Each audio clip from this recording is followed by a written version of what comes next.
Hey everybody, it's Heather Nichols here. Let's have a little chat about bodies and food, shall we? Um, Food is one of those topics, one of those areas of life that a lot of people don't have a lot of ease with. Whether, you feel like you eat too much or you don't know what to eat or food seems to land in a weird way in your body. Um, and a lot of times, what happens is we don't realize that our bodies are actually very, very different. There's all these things out there in the world about the food groups and, you should eat 3 meals a day and even the messaging of like when you're hungry, that means that you need to eat. And there's no question and there's no consideration of what our bodies are actually asking for.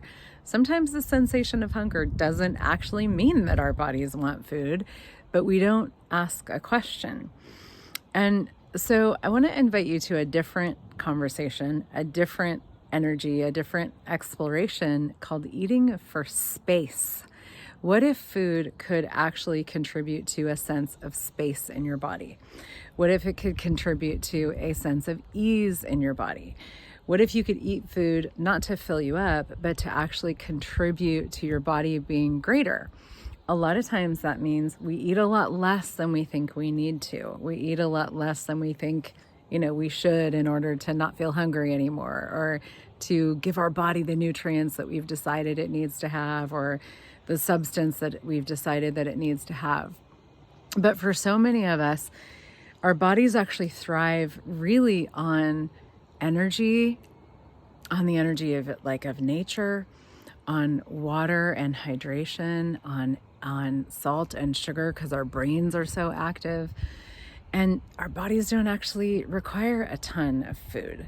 And especially at this time of the year, it's December right now, during the holidays, it's that time where people stuff themselves and they check out and they, ignore their bodies until January when they start a diet and go to the gym and the whole thing.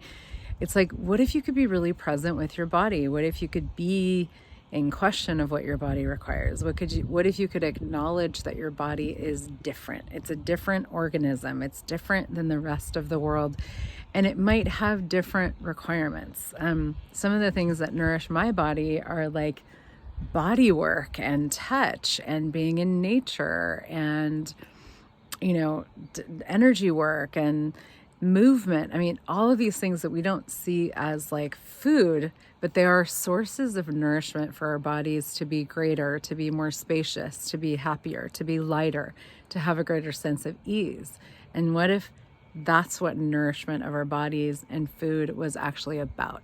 What if it wasn't about filling you up, creating more density, or the points of view that you've decided, about like what food is and what your body needs, but actually you could be in question and use food and nourishment as something to contribute to your body becoming greater every day rather than less than every day. Food, actually, a lot of us actually use food to kill our bodies, to diminish our bodies, and not as a contribution, but we've never been invited to a different conversation. So I'm inviting you to a different conversation, eating for space. I have a 3-part Zoom call coming up starting December 15th called Eating for Space.